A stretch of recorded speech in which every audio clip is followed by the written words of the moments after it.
Press record. I forgot to press record. So, okay, now we're officially recording, and we're gonna start from the top. Okay, got it. At least you know how it's gonna go, right? Whoops. Alrighty, let's try that one more time. That was fun.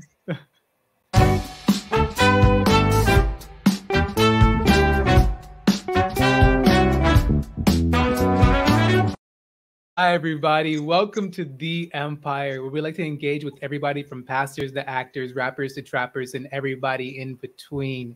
Yes, we love to have interesting interviews with interesting people. And guess what? Today is no different. But before we get into it, please, ladies and gentlemen, I beg of you, like the video, subscribe to the channel. We're really working on building up the channel to bring more great guests to you and shed this great information out to the world and to everybody. So please subscribe, share. If you guys don't know, my name's Antonio the Miles. I am the host for today. And like I said, we have another amazing, great guest. But if you guys want to help support the amazing work that we're doing, if you want to do some contributions, you can do our Cash App, which is $THEE Empire Podcast.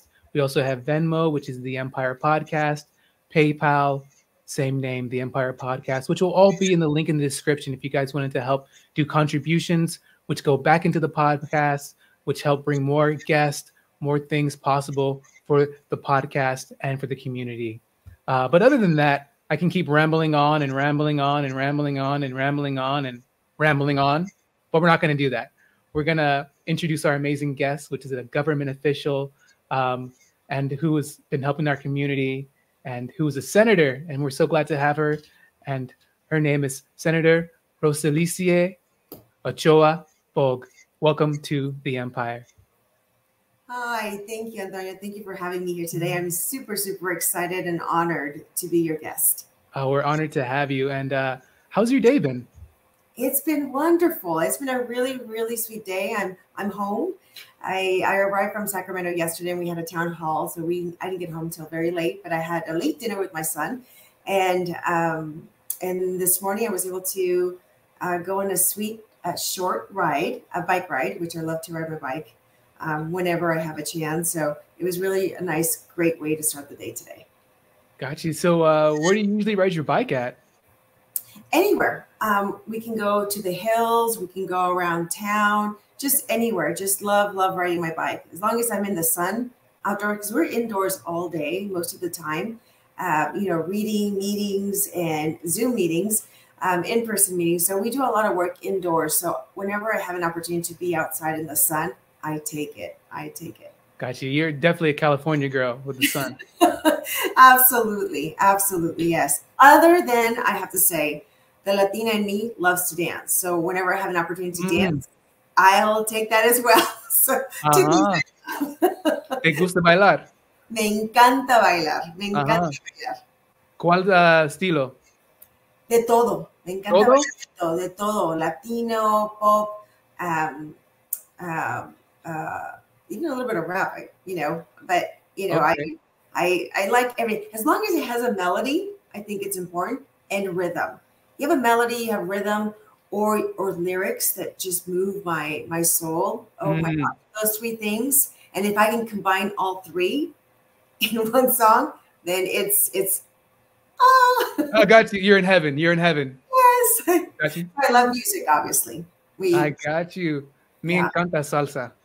Te encanta. A mí me encanta bailar también el salsa. Yo crecí con la cumbia. Mis padres son de Yucatán y mis abuelitos les encantaba escuchar la cumbia. So the cumbia music is something that I grew up very much at home with my grandparents in Mexico when we lived in Mexico. And so it was just one of those things, but anything Latin that makes you move and, kind of get in there, it's just, love Got it. you. Do you know where cumbia comes from? Cumbia. Yeah.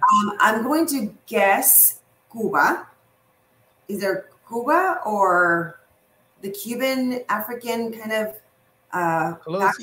What name does it sound like as far as the country wise? Cumbia. Colombia? Cumbia? Sí. Colombia. Sí. Qué bien. You taught me something new today. Hey, and we're gonna learn a lot from you today. So I'm super excited. Do you when you mentioned like bike riding, I immediately thought of like, I was like, does she go like off-roading and mountain bike riding and stuff? You do that as well? We do that, yeah, but lightly. I mean, I don't go full force like my husband or my son, because they are like amazing, amazing riders up in the hills. I'm a little more cautious about it. At my age, I kind of have to be. Okay. But I love riding in the hills. It's very, it's an exercise that allows you to just focus and not think about anything else, because you have to focus on the road, and you're just the adrenaline that you get from it, of the curves and the, you know, because a lot of the roads in the hills have really steep hills. So you just want to make sure you don't go off. So you are super, super focused. And I'm the kind of person that my mind is always going, going, going. So it's really nice to have something that allows me to not think about anything else and just focus on something on the road, on the air, you know, just nature. And then of course I love, I'm very much a self-proclaimed empath. I feel emotions very deeply. So nature has a really healing, calming effect for me. So I love being in nature. I love being surrounded by trees and rivers and animals. So I love riding out in the hills. It's really, it's a great healing and calming experience. So if anybody wants to try it, I would highly recommend it. Yeah, you got it. People need to go outside, man. They're becoming. Have you heard of the cartoon WALL-E? Have you seen the movie cartoon WALL-E? No. Okay, I guess that's gonna be that. You're going to take some notes. That's going to be on your notes. Watch WALL-E. Yes, WALLE.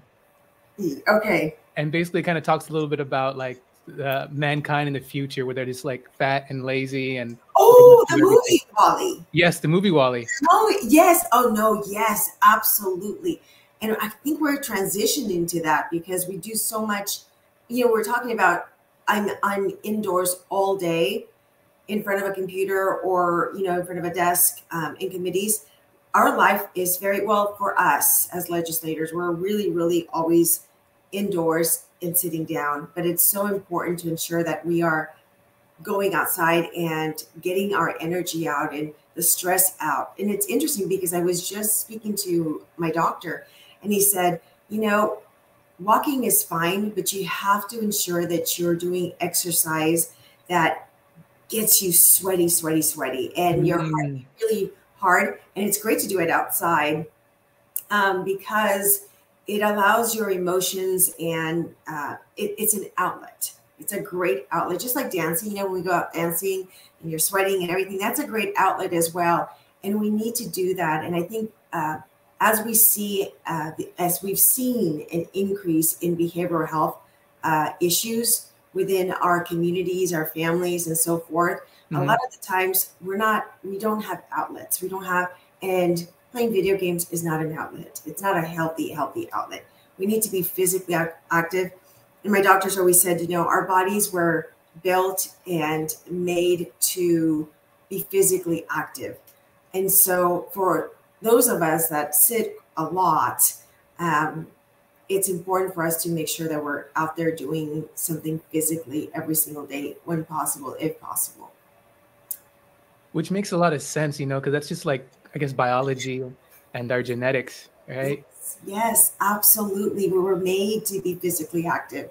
And so, and you can see when I don't have the time to be physically as active as I would like to be, you can tell my face starts getting really, really swollen and I get very achy.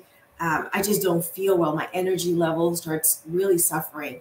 But the days and the times, especially when I'm in the district, when I'm able to exercise every single day, 4 or 5 days a week, oh my goodness, immediately the swelling in my face goes down. I have better color in my face. My skin looks better. I feel more energized. And so whatever it is that allows us to move and get that, be an outlet for us in a healthy way for our bodies, for ourselves, and those around us, it's great. And I think it's a great way to deal with behavioral health issues as well. Which makes a lot of sense. Yeah. You know, Senator Rosilicie, for people who may not know who you are and the things that you do, can you please tell all of us who you are and the things that you do? Absolutely. So, first of all, I'm a daughter of immigrant parents. They came from Mexico, from Yucatan, from Merida. And my mother actually still lives there. My dad comes back and forth, lives here a couple of months, and then goes back to Merida, to Cenotillo, which is his hometown. First generation born here in the U.S. And grateful to have had the opportunity to live both in Mexico and in the U.S. growing up. It gave us a lot of life experiences that actually have allowed me to do the work that I'm doing right now. I am a wife of almost 28 years. I'll be 28 in June. I met my husband my senior year in high school at San Bernardino High School. And we're very, very excited. We've been together since then. I think about 32 years now. We dated for about 5 years before we were married, and we've been married almost 28. So very, very excited about that. We have 3 kids. My oldest is 24, just graduated from college in public health. I have a second daughter who's 22, and she's studying microbiology, and my son who's a senior in high school. So we're very excited for all 3 kids. And I think this is a great segue to talk about what I do now. I was a teacher for many years, for a couple of years, elementary school teacher, English language learners.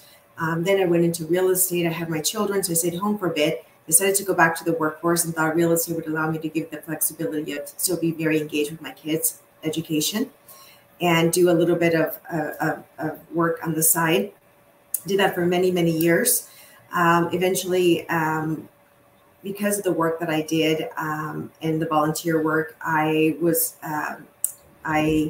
met through my husband an assembly member who eventually won his seat. He was running, he was a candidate when I met him, but eventually won his seat, and he needed a part-time field rep. And I went to work with him part-time while keeping my full-time job as a realtor and still volunteering at schools and teaching. I don't know. People always ask us, how did you do all of that? I go, I don't know. You just do it day by day. But I always say, when you're busy, productive, doing things, first of all, you're focused on doing something productive, and you are also don't get in trouble, which is you don't get involved in gossip. You don't get involved because you're working, you're producing something, and it allows you to grow, which was a great experience because once again, with all my life and professional experiences, when the opportunity and the call came to ask about running for eventually, so let me go back. So I worked as a field representative, continued working as a field realtor. I've been a realtor for 22 years. As a matter of fact, I still have my license. I just renewed it a couple of years back, and so I'm good for probably another 2 years. And so I continued to do that. There was an opening while I've been raising my children. I had been very active, involved, whether it was volunteering in the classroom and then working at the school site council, community cabinet. So in various capacities, and through the chamber, was also the chamber board president, chairwoman for a year, on the board for 4 years, and that allowed me to work with the school district as well. So a lot of volunteer work, which opened up the opportunity to be considered for a board position when it became vacant. So I was one of 3 that signed up for an open seat. I was selected, served in the school board, and did that in addition to being on the board with the Board of Realtors as well. Continuing my part-time work with the assembly member and my full-time work as a realtor. So I was doing quite a bit when a call came that from various leaders asking me if I had considered running for the California State Senate, and I quite frankly, I chuckled, I laughed. I said, no, absolutely not. I've been very busy working and love my life as it is. So no, I have not considered running for Senate. And then I realized that they were very serious about asking. So why do you think they asked you? I think they saw I think they saw what I had been doing in the communities, how I've been facilitating and be able to work very effectively within the school board, within, you know, the various boards that I was on. And they knew that we had deep roots in the community. You know, the Ochoa family came to the Inland Empire. We're guesstimating around the mid-late 50s, early 60s. My dad arrived in the late 60s at the age of 16. And with 5 of the 7 siblings at the time. Eventually married my mom, and she came at the age of 18 when she married my dad in Mexico. So deep roots on my side of the family, and of course deep roots on my husband's side of the family. Grandpa Bogh was in the Inland Empire, early 40s, and had 7 children. My dad's side of the family were also 7 children. So between the Boghs and the Ochoas, you know, they're quite all over the place in the Inland, and have been in the Inland Empire for many, many, many decades. And so I think looking at what I had been able to accomplish, you know, building relationships and volunteering within our communities, along with the deep roots for both of our side of the family, I think they thought that I was a good representation and a good representative for the area. And because of my life, both personal and professional, they just thought, you know what, you just have everything that would make you a good candidate to serve the community in Sacramento. And I'm grateful, because I literally can see now how I'm a woman of faith. And I do believe that God has placed me in so many different positions that have allowed me to bring different lenses to this space right now. Okay. And so I'm grateful. I'm grateful for my life experiences. I'm grateful that I'm able to advocate for the Inland Empire, for my district, because I know the people, I know what's important to them, I know the values, and it's personal, right? When you're representing areas where you've either grown up or raised your children or worked in or volunteered in, your family has been here, you're going to want to do the very, very best job to represent the people there. Yeah. And that's why it's a very personal, it's not, you know, I always tell people, it's not self-serving for me. I'm not, you know, if I wanted to make money, I could definitely make money doing something else. If I wanted to have an easy job where there wasn't much stress, I can definitely find something else to do. But because I've seen where we've been in the past couple of years, where the people are, whether it's the housing cost, the cost of living, whether it's public safety, whether it's working in silos, or the toxicity that has existed in government or in politics, and within our communities, seeing that there's families that can't talk to family members because politically they don't agree. It makes me really sad, because I took a lot of effort and heart in raising children that were kind, that were respectful, that were hardworking. And this is not the world that I wanted for them. This is not the world that I want them to inherit. And I thought, what an amazing opportunity to step up and model what I've been able to accomplish locally within my communities, navigating different demographics, political ideologies in a healthy manner, in a respectful manner, in a level of decorum that we've lost, and show them at a greater space and a bigger space what that looks like. And so from the get-go, it took me a while. It took me about a month before I decided to actually go, because from a mother's perspective, you know, as a caretaker of your home, you realize, I felt when that call came that, oh my gosh, I'm going to have the responsibility of overseeing the well-being of 1 million people. And that was overwhelming. That was overwhelming, right? At home, you have the responsibility of your children, of your husband.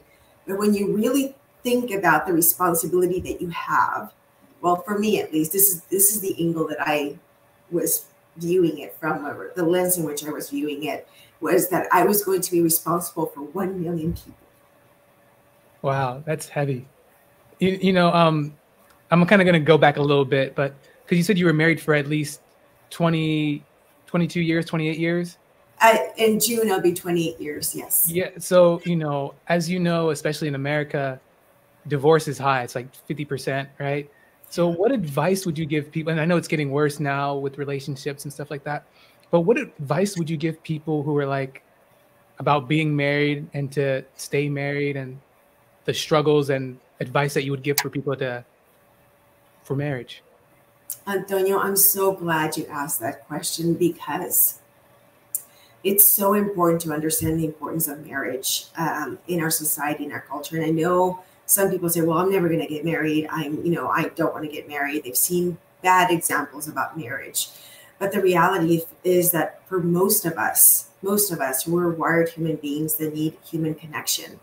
And we always need that la media naranja, your better half that brings out the best in you, or that challenges you in ways that helps you grow. And coming from a home, and I say this because I think it's important. I want people to understand. I come from a family, my parents actually were divorced when I was the age of 11. And they were both remarried several times. Between them, I think there's either 4 or 5 divorces between my parents. Wow. And one of the things that was very important for me is I remember feeling as a child that I didn't have a home. After my parents were divorced, it was very hard to feel at home, especially when they were remarried. It didn't feel like I had a home. And we were living between Mexico and the US. We lived in, once when my dad left after they got divorced and we were living with my mom, it became very, very hard for her to financially keep us together. We actually, and this is important because I want people to understand my background and what lens I bring to the table as a state senator. After my parents' divorce, it became very financially unstable at home. It was very hard for my mom to keep us in the apartment that we had. And we actually had to move out and move in with another family in a 2-bedroom apartment. They had a son at the time. He was 14, I was 12, and my sister was 10. And they were temporarily housing us in that place because my mom didn't have the finances to be able to keep our apartment. So we talk about, understanding what it's like to be a home without having a home, understanding what it's like to be homeless. We knew what that was. But we also had grandparents that understood in Mexico. At the time, we were living in Hawaii when this happened. But my grandparents in Mexico said to my mom, you can't live like this. You can't be living in someone else's home. The girls need a male influence in their lives. Why don't you send the girls to live with us in Mexico until you get your life settled and are in a better footing? And so that's how we went back to Mexico to live with my grandparents, which was the best experience that we could have had because they were solid. They weren't on survival mode at that time. They had the time to sit down with us, talk about life experiences, talk about our family, our heritage, our background, the importance of education, the importance of healthy marriages and families and what that looked like. And so it was a very healing and very needed input in our lives and experience. So I'm incredibly grateful. And this is why I think families are so important. But going back to the marriage part, my parents at that time were still married, even though they had had many, many struggles and challenges, including alcoholism with my grandfather for many, many years. Wow. My grandmother stayed on there, right? But because of her life experiences, she said to my sister and I at the time, we were 10 and 12, she goes, this is why education is important. You need to have your education at the forefront of importance, because if anything were to happen to your husband, you will have the ability to provide for yourself in a dignified manner and way. And that stuck with you. What's that? That stuck with us. Yeah. Stuck with us because we knew my mom's experience. We knew that my grandmother stayed with my grandpa because that traditionally, right? She would have been 91. So think contextually, Mexico, born in Mexico. She would have been 92 this year. 92 in this month, actually. Her birthday would have been March 20th. And she, at the age of 8, was pulled from school by her father, who said, you know how to read and you know how to do basic math. That's all you need because you're just going to get married and have babies. So she loved to learn, self-taught self-taught and valued education because she was not able to have that. But she knew her history about her state. She knew the history of her family, cultural, anything that was cultural. She knew about politics. Every day she read her newspaper from front to back, every section, self-taught. Yeah. So she gave us that passion of, you know, the importance of learning, lifelong learning, making sure that we had a foundation in which we could stand on our own, but also model the importance of family. Husband and wife was important because you have to be there. Otherwise, things happen, financial crisis like your parents. So everything was personal for us. What it was like to be, you know, with a family that had a dad and a mom, you know, husband and wife together. We knew what it was like to have a single mom struggling for most of her life, raising 4 kids. And so when it came to my time as growing up, as an adult, I knew that at one, I hungered and craved to have my own family.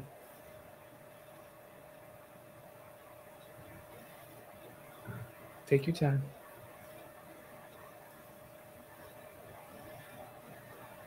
From a young age, you knew this.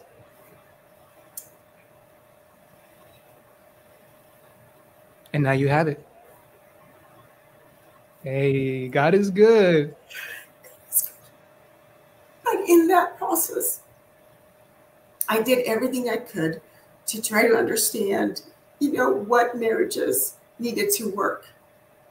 I've been reading books on, you know, the male brain, the female brain, learning about marriage and couples and how the brain works in marriages. And here's an interesting fact because I think it's important. So I've read a lot because I didn't want to make the same mistakes my parents made.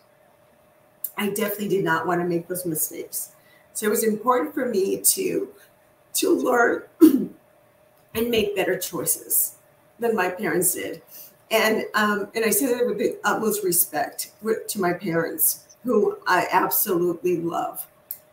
But I wanted to overcome the obstacles and the challenges that they made, the mistakes that they made, and not create those. And, you know, I've made my own mistakes, of course, but wanted to overcome some of those mistakes.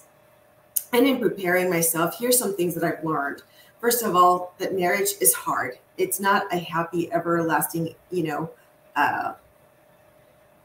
fairy tale. It's right. It's not a fairy tale. And yeah. I did not raise my girls, especially, with the understanding that marriage is a fairy tale.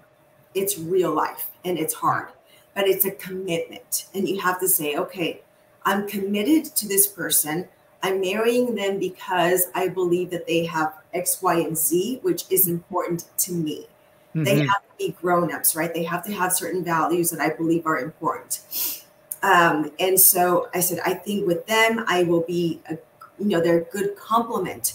They work together. My grandmother always says, you know, mija, don't worry about marrying someone rich. Marry someone at your own level so that together you guys can work and build your family, your legacy, and your wealth together.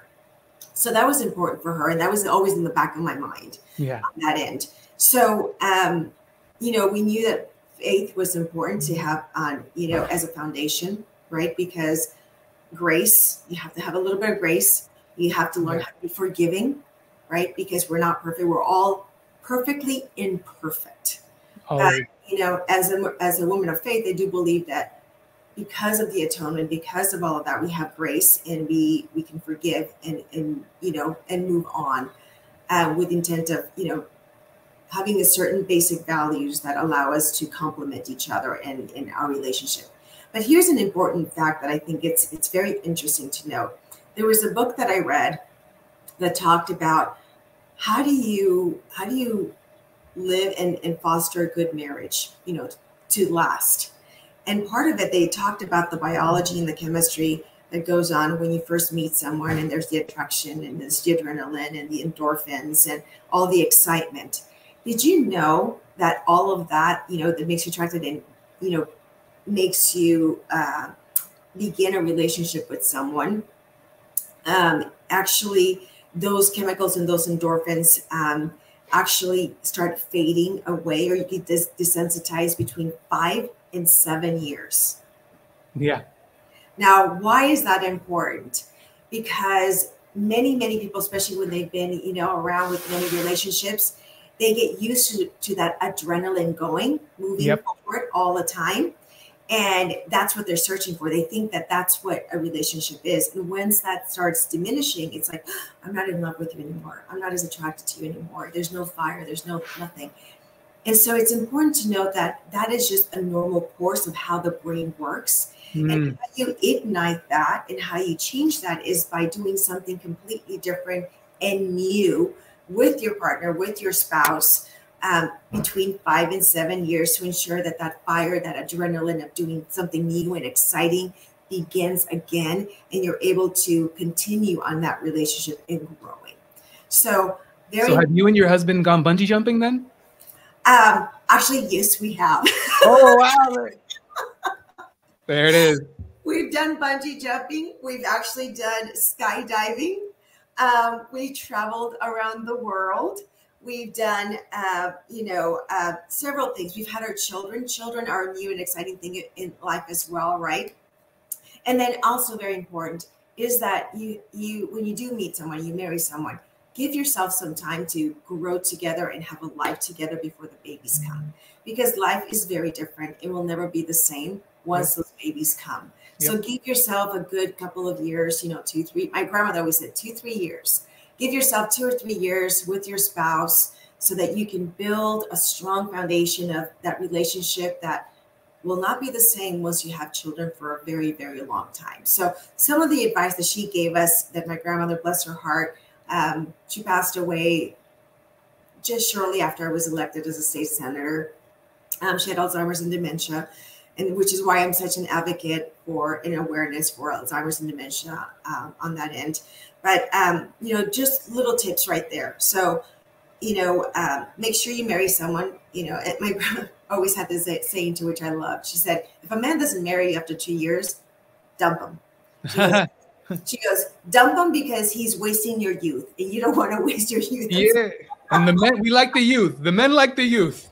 So she always said that. So those are some of the things, right? So faith, marrying someone that is your equal intellectually, emotionally, spiritually, and have certain values on that, and know that it's a commitment. Know that you're going to have ups and downs, but you just have to say, nope, this is my media naranja. This is my, my what's the word in English? The saying, my better half. My better half. Yeah. And know that every 5 to 7 years, you will start losing that fire, and it's up to you. Once you know that, then you can make an effort to no. And I have to tell you, after all of these years with my husband, my heart still flutters for him. I still look at him and I think he's the most handsome thing. And I love spending time with him. I really, really do. And so, but it hasn't been easy. We have, as I said to your audience, no, it is hard. You have your ups and downs, but ultimately there's something to be said that is beautiful when you sit next to someone who you shared so many life memories with. So many life memories. And then something so sublime and sweet about that. And I think we see that when we, you interview these elderly couples that have been married for 70, 80 years, right? And how endearing they are. It's because you've seen the highs, the lows, created memories together, and there's something incredibly special about that. Yeah. And I wish that for my children. I hope that they can find their media naranjas, their better halves, and create those lives moving forward. Yes, awesome. And I think they will with your guidance. And I love when older people are like, I hate that mother. I love when they're all like, I hate that mother. He stinks. Okay, yeah. Awesome. Sorry. I want to give because it seems like, so much respect you have for your grandmother. So what's her name? Let's give her a shout out. You know what I mean? We refer to her as Mamita Inel. Okay. Mamita Inel, and she was Berta Inelda Solis de Medina, and my other grandmother, who was also full of wisdom, was Mama Feli. We called her Mama Feli. And she's the one that lived here in San Bernardino until she passed away as well. So we want to give them a shout out because I can tell like there was so much influence and like reverence you had for these women in your life, you know. So we definitely give a shout out for them. But I wanted to, because you mentioned about working in the in the workforce that you wouldn't gossip because gossip would get you in the in trouble. So I Yeah. kind of was curious, like, how did that knowledge of not gossiping help you as a senator? I think it builds trust. I think people know that they can trust you when they know that, do you remember when you were in high school, there were individuals who always talked about, well, did you hear this happen? Did you hear? And they were just always talking about what was happening and sharing information all the time. I was never that kind of a kid, even in junior high and high school. I was never the kind of kid who needed to know what was going on and sharing it. Let me show you what I know. Let me show you what I know. I wasn't that way at all. And that has just been a pattern of behavior that I've had all through my life. And in politics, one of the things that people love in politics is gossiping. Anything that's dirty, anything that is, salacious, anything that's, spicy. It's like, oh, did you hear? And they share it. And I see that all the way around. And some of it, there was something that was said to me at one point that I thought was really eye-opening to me, especially when it came to the political area. I had someone say, all you have to say is, I heard that, and not saying, what it was or anything, but that, who said it or if it was even true, but just to get someone, kind of in trouble or put doubt in the world about them. All you have to say, well, I heard that X, Y, and Z happened. And that's how salacious the political world can be. And I remember thinking, that's disgusting. That is absolutely pathetic. And I thought, I will never be that way. And so when I hear things, I always ask, well, who said it? And who saw it? Because then there was a level of accountability. As if you're going to say it, then you better be accountable and you're going to be responsible for what you're saying. And I think it's important to start building that mindset within the public, because it can be very detrimental in this world for many individuals who want to be hurtful and mean. And they do that a lot in the political world because they want some political advantage themselves, right? And so, the self-serving. So I don't gossip. People know I don't gossip. And people will share things with me, but I don't have the need or the desire to express anything that has been shared. And most importantly, when I do hear something, I say, well, did you hear that? Did you see that? Or who saw it and who heard it? You clarify. Clarify and bring accountability to what you're saying. Because once something is said, especially if it's false, especially if it's salacious, then it's like feathers in the wind, right? We can never gather that. And we've hurt someone personally. We've hurt someone's family. We've hurt someone's marriage. Yeah. And I think that is just not a good quality or value to have in our society. Yeah, it's almost like telephone as a kid. Yeah. You remember telephone?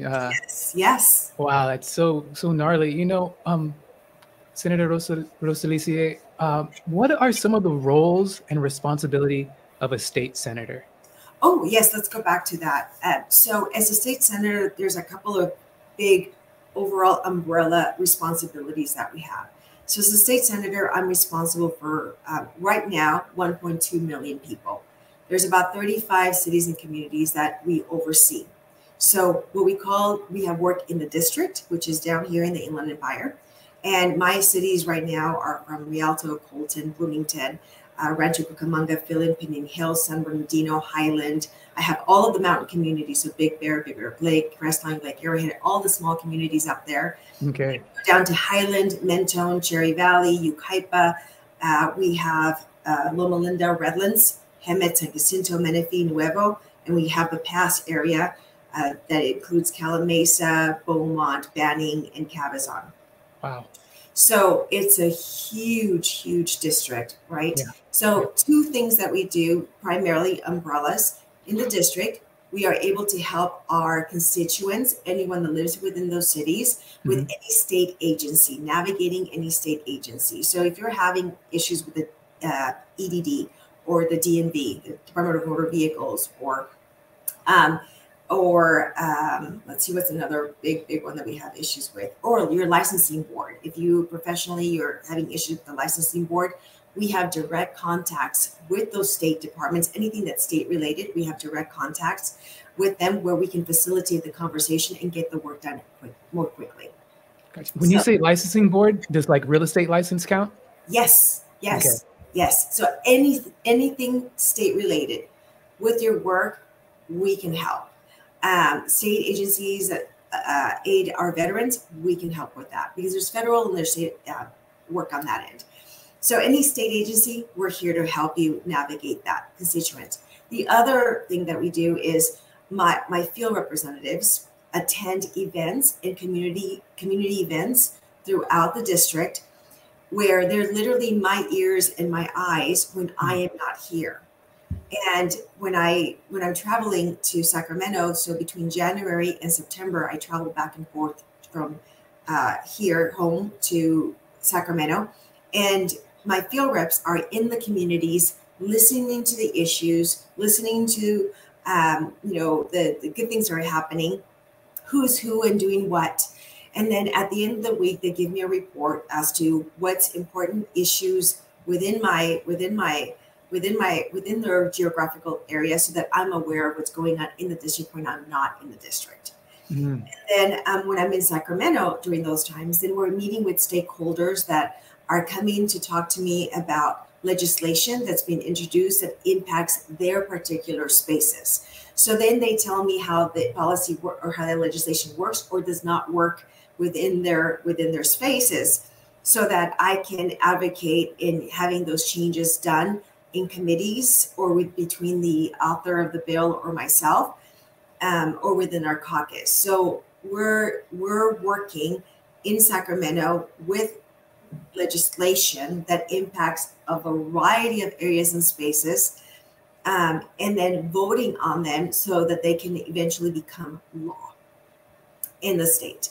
And those laws then impact the way that we run our schools, how we educate.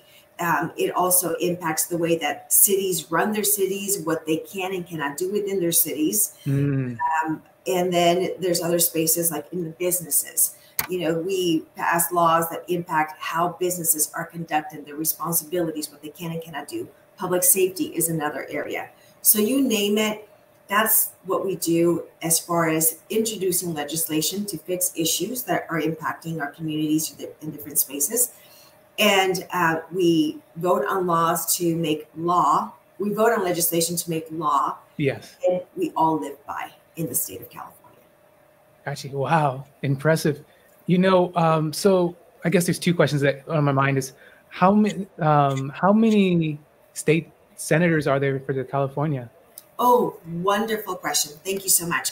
So believe it or not, Antonio, the majority of Californians, I would say probably Americans, don't know government. No.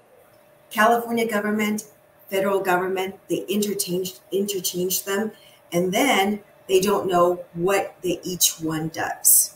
Yeah. So everybody focuses on federal, which is fine. But the ones that have the most direct contact on our everyday life are our local governments. That means our city council. That means our school boards. That means our water boards. Those are probably and then you have your special districts, but those are the most impactful locally. You should know who your council members are. You should know who your school board members are. You should know who your county board members are. You should know who your water board members are, because they're passing local ordinances that impact your local life. Yeah. Your local community. So very, very important. Right after that, I would say state. State is very, very important because all of these different local government bodies have to abide by the laws that the state then passes. So let's talk about our state government and what we do. So I've explained as a state senator. So California Government 101. We have the governor. We have 40 senators, each representing approximately 1 million people. And then we have 80 assembly members that make up the legislature. Now, each body is able to introduce bills that have to go through committees in their particular house before it goes to the next one and does the same thing. Now, it's important to know also, and this is very important because the majority of Californians don't know this, and this is not being political, this is fact. This is government 101 in California. We have, and sorry, I use my hands, I'm very Latina. No, you're good, you're good. So we have the governor at the top, right? We've had third-term governor that's been a Democrat, just as an FYI. Fact, not political, just fact. Third-term Democrat in California. Out of the 40 senators in the state of California, we have 32 Democrats, 8 Republicans. Full disclosure, I'm one of 8 Republicans. I'm Republican. And out of the 80 assembly members that make up the legislature, we have 62 Democrats and we have 18 Republicans. Now, why is that important for Californians to know is that in order to pass a piece of legislation, it has to go through the committees, which are reflective of the makeup of the legislature, first of all. And then in the Senate, as a senator, if I introduce a piece of legislation, I need to have 21 votes for my piece of legislation to pass the Senate. If it passes the Senate, then it goes to the Assembly, which has to go through the committees first. And those committees, again, reflective of the makeup of the legislature. If it gets to the Assembly, but the Assembly members need 41 votes to pass a piece of legislation. Wow. In the Assembly. And then, if it gets modified, amended, which it does, by the way, committees always ask for some amendments. So always look at the legislation at the beginning, but always look at it at the final language to see what it actually looks like at the end, because technically they don't always look the same.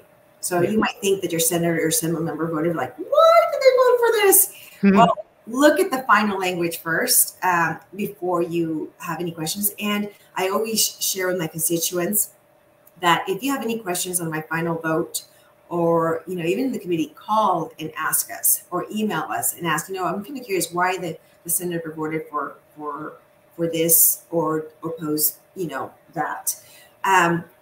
It's so important.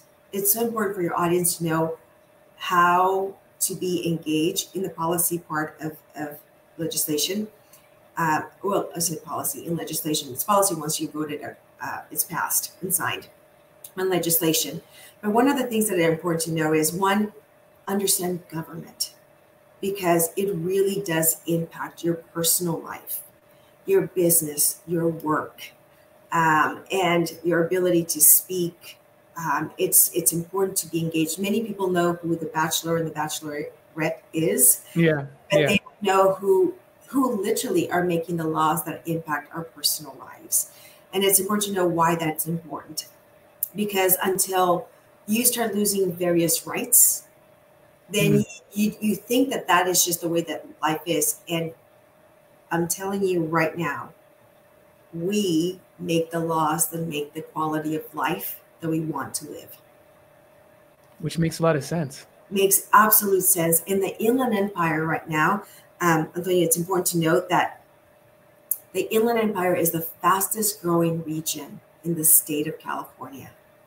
Okay. 5th in the nation. Gotcha. Can you give an example of how, I guess, from what city to what city would be considered the Inland Empire for people who may not know? The Inland Empire is made up of San Bernardino County, all of San Bernardino County, and all of Riverside County. Okay. That's the Inland Empire. So the whole counties, both counties. And so it's a lot. We have the power to potentially direct policy in Sacramento if we have an informed and an engaged citizenry. San Francisco, LA has been incredibly influential in their ability to impact legislation because they have learned the power of their voice. UC Berkeley, UCLA, USC has done a beautiful job in educating and empowering their students, and then having them engage community members and stakeholders to direct policy in Sacramento. The Inland Empire, we can do the same. And that's one of the reasons why I've been so much literally on fire to reach my constituents, to explain how the legislation process works. How does policy come to be? How do ideas that are presented in bill ideas and legislation come to Sacramento, to legislators, assembly members, senators in the area, and how to have their voices actually engage in that process. And most importantly, we have to learn how to facilitate conversations about ideas. When we are addressing an issue, right, bills are basically problems that we're trying to solve. Okay. Right? Like the homelessness. Exactly. So homelessness. So let's talk about homelessness. People talk about, it's one of the biggest issues that we have in the Inland Empire, actually across the state. But most people don't know that our governor has allocated over $23 billion in the past couple of years to address homelessness, right? That's Gavin Newsom, correct? Yes, Governor Gavin Newsom, right, under his leadership, they've allocated over $23 billion to address homelessness, but we haven't seen a lot of improvement. With $23 billion, just think about how many homes you could buy with $23 billion. Yeah. I have a question for you about that. So if all that money's been allocated, but we haven't seen much change, then what do you think happened to the money, or what? Talk to me. Talk to us. Yes. Thank you, Antonio. Great questions. Okay, so let's talk about the ideas. First of all, homelessness. What do you understand about homelessness? There's different facets about in homelessness, right? There's different areas of homelessness. There's homelessness because we have formerly incarcerated people that leave the prisons without the appropriate support systems or skill sets or knowledge or finances or a network of family or friends that can take care of them and get them back into society, right? So they end up in the streets. We have homelessness because we have individuals who can't afford housing in the state of California. It's too expensive, from our students to families, to double income families that literally are working super hard. They're making money, but they can't afford the cost of housing in the state of California. We have individuals suffering from opioid psychosis, opioid addictions, behavioral health. Those are different issues that people are suffering from that make it so that we end up with people that are literally homeless. Oh, we also have teen moms that are kicked out, or we have LGBTQ community members that are kicked out of their homes.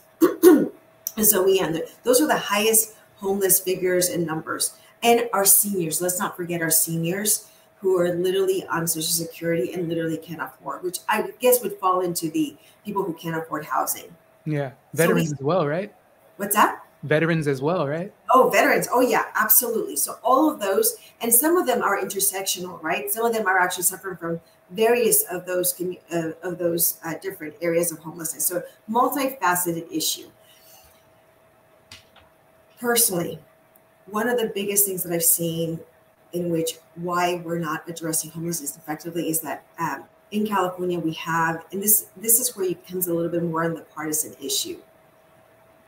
The majority of the legislature believes that we have to have housing first, and then everything else will come in its way. So house people first, regardless of what they're suffering from. My perspective, Republican perspective, is like, no, we need to have housing with accountability in there. I like it. So with accountability, that means that we're expecting that if we're going to shelter you, you're going to have to go through treatment if you're suffering from opioid addiction. If you're suffering from behavioral health, we're going to expect that you're seeing a counselor, whatever it is the plan of action is, you have a plan of action, right? If you're formerly incarcerated, are you, doing your training? Are you doing trying to find a work? Are you going to school? Are you, doing something productive to help yourself? So we believe that you have to be able to commit to help yourself for us to be able to help you. Otherwise, if we have this other model, shelter first, then what motivation do people have? They're just coming in and out, in and out, in and out. But we're going homeless, coming back, going homeless, coming back. We're not addressing the issue at the root of the problem. And that's one of the reasons why I think the homelessness issue has not been completely fixed, is because we don't have a level of accountability in there. Gotcha. We're just giving them homes and letting them do whatever they want to do.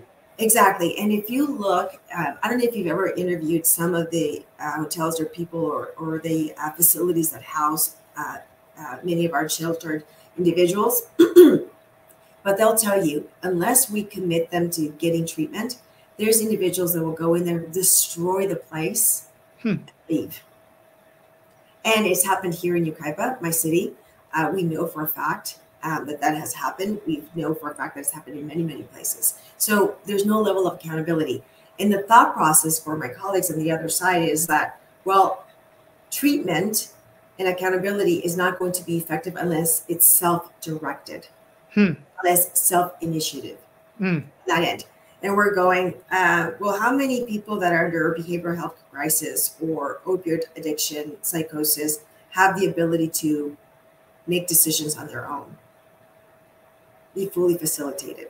Got you. Like, and they're not in the right mindset. They're not in the right mindset. Got you. Are they going to make the right decisions? Are they going, or do we have to compel them? And this is where it comes a little bit of a contention, right? Because then we start having the ACLUs talk about, well, civil rights. We can't infringe on someone else and tell them what to do. Well, you're right, we can't and we shouldn't. However, if we're expected to house them, to clothe them, to feed them, to treat them, to educate them, there has to be a level of accountability on that end. Yeah, in my personal opinion, because there are many, many Californians who are working extremely hard, paying taxes so that we can provide these services. And if we're just saying, do whatever you want, live as you wish, with no accountability measures, what is that? What message are we sending to our hardworking Californians who are working 2, 3, 4 jobs because the cost of living in California is so expensive? So expensive. You know, that leads me to such an interesting topic that I wasn't really going to talk about, but I have to ask you, especially as being a Chicana, Mexican American. What are your thoughts about the law that has been passed to give migrants, free money and stuff like that for living and things like that? What's your opinion on that? Because I think that's also like a thing about accountability related to that as well. So what's your thoughts on that? So there's been several bills that have been proposed and have passed. Some I have supported, some I haven't. Here's the thing. There's a difference between undocumented immigrants or migrants who have reached the California, have lived here for 10, 20, 30 years. They've been paying into a system, but have not been receiving services because it's not allowed under federal law to receive many of these services. Mm-hmm. But they've been paying into the system. So California has introduced several laws that says, okay, if you're a senior and you're blind, you're disabled, you've been here, then you can receive a stipend. I think the proposed stipend was $300, but they have to be a senior and they have to be disabled to be able to receive that. How 300? What's that? Only 300? Yeah, 300. Wow. That was proposed, and quite frankly, I don't know if it passed or not, but I know that was the proposal last year. It was a bill by Assembly Member. What was his name? I'll look it up, Antonio, and I'll get back to you on the author's name. Were you for that bill? What's that? Were you for that or against that bill? I did support that bill because there were people who were seniors and disabled. And I said at the time when I voted for it in committee, I asked the author, who's also Latino, I said, have these individuals been in the country and been working for, 10, 20, 30 years? Yeah. There's a huge difference between that, who've been paying into the system but have not been able to pull from the system. The benefit, who's just coming in. Now, if you're going to ask me about people coming in at the open border and just receiving benefits, I'm going to tell you, I kind of have to draw the line because California, let's talk about California as a whole. Yes, please. California as a whole, once again, the legislature voted to expand healthcare benefits and expanded the demographics to provide healthcare in the state of California. Now, when we look at the healthcare workforce in the state of California, we don't have the current workforce to meet our current California needs. And when we're talking about California, the Inland Empire in California, when we're talking about the Inland Empire, we're talking about healthcare in the state of California, it is recommended that we have about 50 healthcare workers to 100,000 constituents. In the Inland Empire, the last number that I remember was 35. We have 35 healthcare workers to meet the needs of 100,000 people.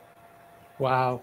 When you look and speak to people that are trying to go in and see a specialist in the Inland Empire, have you talked to anybody on that end? No, I just know, I guess depending on people's insurance, which I'm assuming in this low income area, it's really hard to get specialists, especially the low income.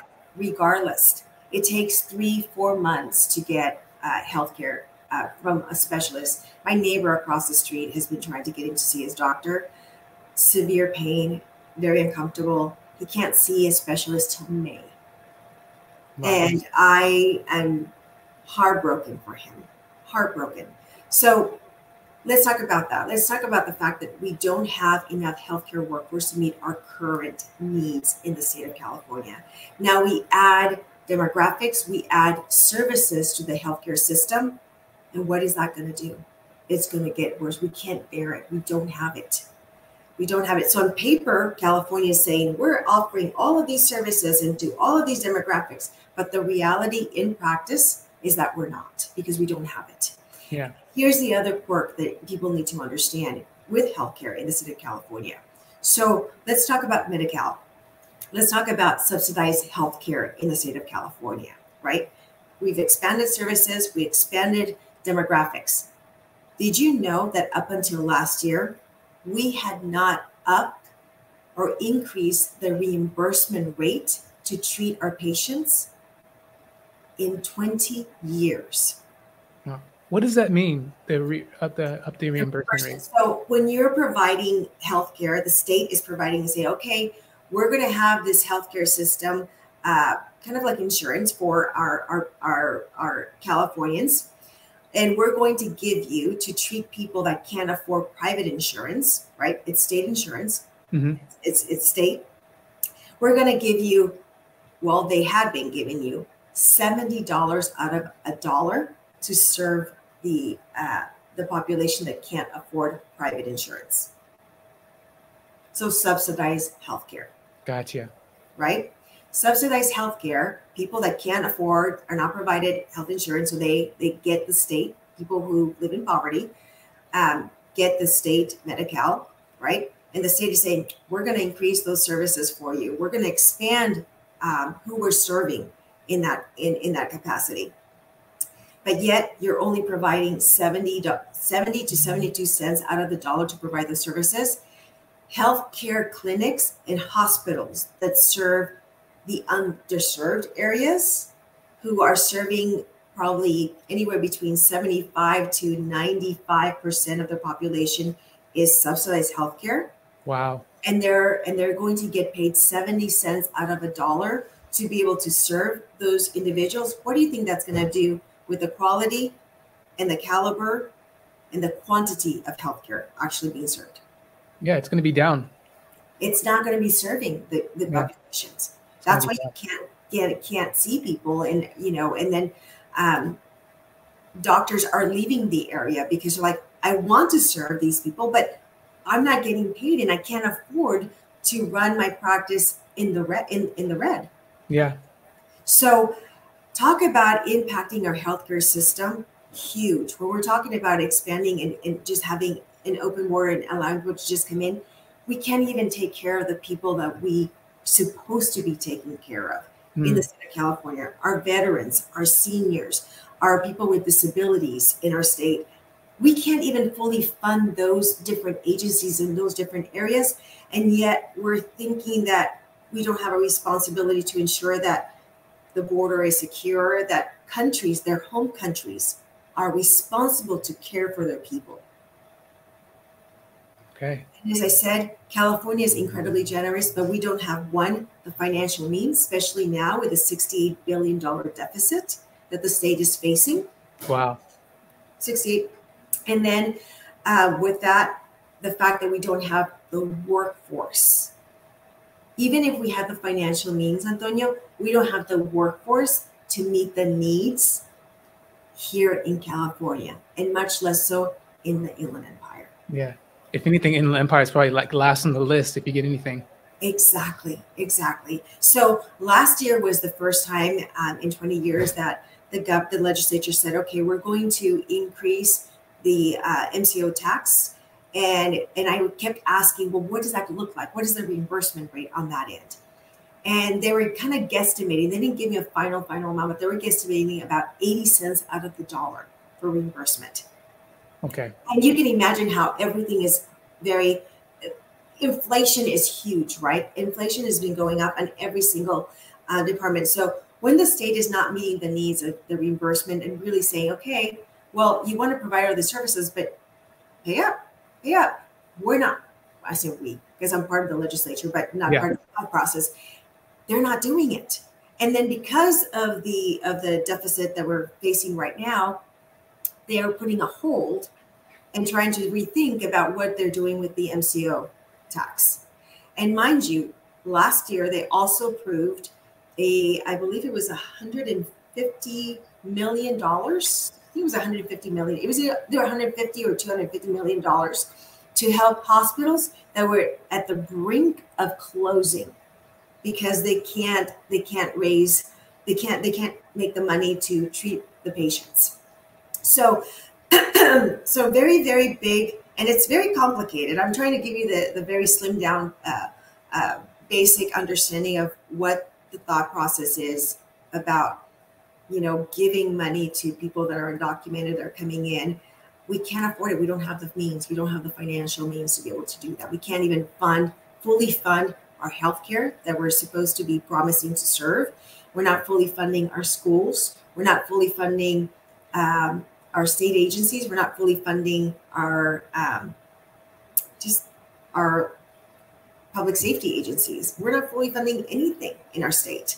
So we can't afford to just provide services. I mean, you can say it, you can write it, you can do all that, but the reality is the means are not there and the workforce is not there. And that's the reality. And the crazy part is that what it was 68 billion or something like that for homelessness spent? Oh, no, 68 billion. We're in a deficit of $68 billion as a state. Wow. As a state. But we have spent in the past several years, 4 or 5 years, we have spent $23 billion to address homelessness. Woo! Yeah. That, who knows where that money is? It's in someone's backyard or something. Well, and that's what we're saying. It's like,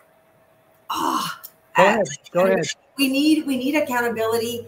We need to reassess. But here's why it's frustrating sometimes for me as a super minority in the legislature, is that I'm looking at these issues. We have oversight hearings. We had one on homelessness, but it's very hard to get an objective perspective on the issues when you have an oversight hearing with panelists on the forum that were the ones who initially proposed the ideas that were implemented to address homelessness.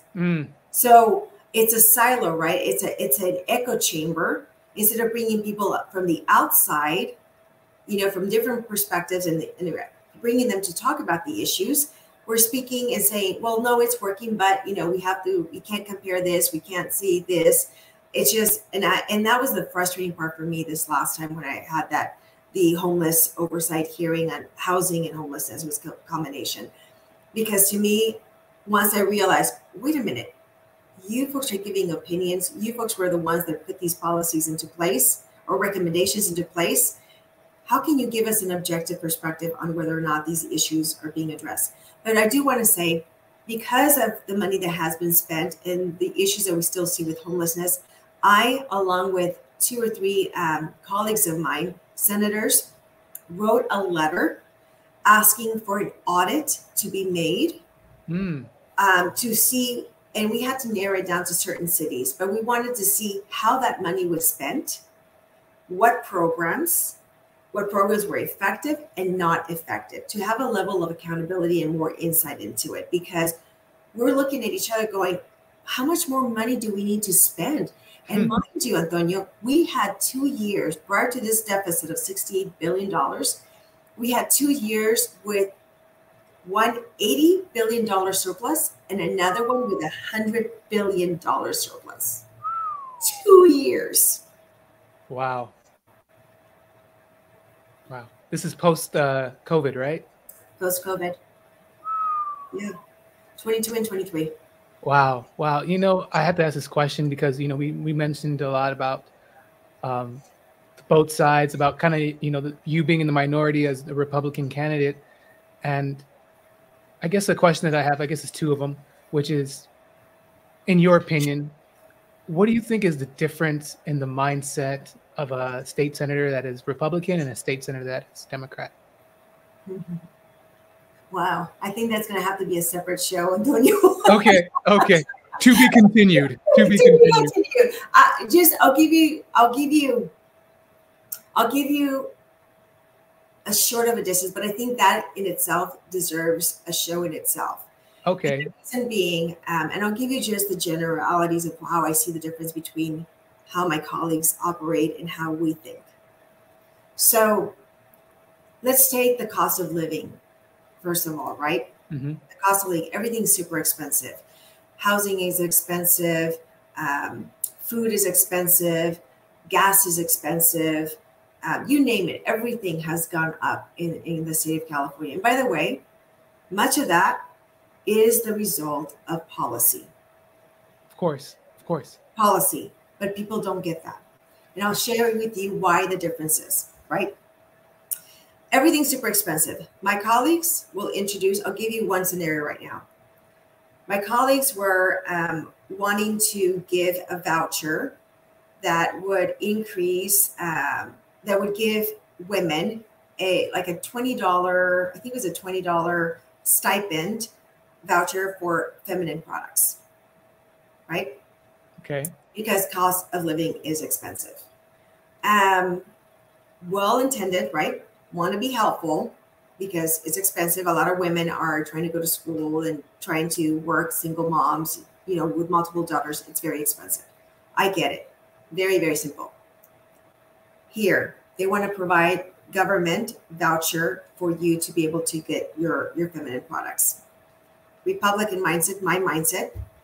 If you had a choice between the government giving you a voucher for $20 or paying less in sales tax, paying less at the gas pump, keeping more of your money when you get paid, when you work, keeping more of your, paying less in personal income tax, what would you prefer? Having the money in your pocket and having a choice on how to spend that money, or having the government telling you, giving you a voucher and saying, hey, we're going to take care of you? You know, I think people are mostly like immediate thinkers. So they're thinking like, I want the money immediately in my hand, as opposed to thinking long-term as, you know what, how much I could save. And I think that's kind of the American mindset. They want it now. But that's not even saving right now. Think about it, because if you, for instance, California, and most Californians don't know this, California is one of the top 3 states in the nation that pays the most in taxes. Okay, next to New York. Taxes. Next to New York and Hawaii. We can be with Hawaii as well. Wow. So when we're taxed so high, people don't even think twice that what they're paying is taxes. Now think about this. You go to work, right? You go to work and you're getting paid, say, $20 an hour. Yeah. You pay taxes on that money that you're making, right? You're paying taxes on that, and this, your personal income taxes, you're taking federal taxes, you're paying all of that, paying Social Security, you're paying a whole bunch of things on that, right? Have you looked at your check? You see how much you're paying on there. Mm-hmm. Then, so you pay money or you pay taxes on the money that you're making. Then you're paying taxes on spending that money, your sales tax. You're paying taxes on the money that you have worked for to buy things. Even though you've already paid your taxes on making the money, now you're paying taxes to spend your money. Got you. Double tax. Double tax. No, but even further than that. Then you have to pay taxes. Well, they don't call it taxes, they call it fees. Your DMV, your registration fees. How much do you pay on your car? A lot. Think about it. How much do you pay on your registration fees? That's a tax, my friend. Mm-hmm. It's called a fee, but it's a tax. From the government. From the government, from California. And when you compare what Californians pay in taxes versus what they pay in Texas, Arizona, Utah, your mind would be floored. That's a homework assignment for you, Antonio. Go check what other states pay around versus what California pays. So now we're paying taxes on the money that you made, that you work for. You're paying to the federal, you're paying to the state. Then you're paying money that you spend on buying your car.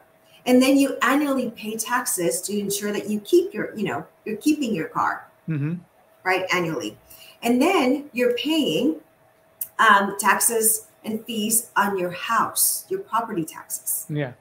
You're paying taxes on that continuous. So you're paying more money on that end as well. So when you start adding up, I said to people like, and then when you buy your groceries, you pay 7.5, 8.5, depending on where you live in the state, you pay that much more in taxes. So think about it. And people don't think about that. They don't add all of the different taxes. We pay so much money in taxes. And then what we do is we have my colleagues who want to give all these vouchers, and he goes, well, we'll give you this stipend, we'll give you this voucher, we'll give you all of this. So we're paying them to give it back to you. And then think about the cost of administrating all of that. Okay. Getting all of that, all of those programs in place. Properly allocated. Yes, all of those monies that we need to now invest in creating the departments, agencies, to be able to disperse all of those programs around. Wouldn't it be more streamlined and more effective if we could just say, we're going to pay less in income taxes, we're going to pay less on property taxes, we're going to pay less on all of these taxes, give you more of the money in your pocket so that you can spend as you choose. And that's where I have a problem as a Republican. We have a problem with my colleagues' mindset, is that we don't want to be dependent on the government. We work very hard to be independent, to be able to pursue life, liberty, and happiness, not to live by default because it's expensive and this is what they're providing for me to choose. True freedom, true happiness comes by making it by purposeful choice, mm-hmm. not living by default. I love that. Where does all that tax money go? What's that? Where's all that tax money going? Voila! I was like waiting for a magic trick to show up. I was like, is flowers gonna pop? What's gonna happen? I'm looking. It's like the question. That's the question, right? That's the question as to the general budget, how things are divided. Yeah. Administrative. Government gets bigger, it gets fatter, it gets more expensive. And the bigger it gets, I'll tell you, in the 3 years that I've been in the legislature, the more conservative I've become, the more Republican, because I see because programs are not working. I'll give you an example. This was a prime example for me. LA has so many commissions and so many committees overlooking at housing, but they're all not communicating. They're all doing their own thing. So we passed a bill to create another oversight agency to oversee and coordinate all of the different committees and agencies dealing with housing in LA. Gotcha. It's like a Russian doll. What's that? It's like a Russian doll where you just keep pulling it out. You just keep going, and then you can't hold people accountable, because as we saw with EDD, my first 2 years in the legislature, every time we had an oversight committee hearing to see what was going on with EDD, as far as, you know, the effectiveness of the program or the agency, whether or not, how they were addressing the fraudulent claims that were happening in there, everything that was going on there. Every time we had an oversight hearing, guess what? There was a different director. How do you hold anybody accountable? Yeah. How do you even know who to blame? Yeah. How do you hold that? So I'm going, no, bigger government is not going to solve the issue. We're not going to solve it. We're going to have to start in many issues. And we can have, and honestly, Antonio, we can have a discussion about incarceration. We can have a whole segment on education. We can have a whole segment on homelessness and be able to thrive in our community in California. But one of the basic things that I want to emphasize is that many of the issues that we're trying to face and fix with government in California has to do literally with trying to mitigate the consequences of broken, dysfunctional families. Whoa. And how do you address that? Having hard, honest dialogue as to why our families are broken and dysfunctional in our society. Take out this whole notion of hurting people's feelings and having honest conversations as to why certain cultures are immigrating to our society from India, from Asia, China, Korea, South Korea. Why are they people of color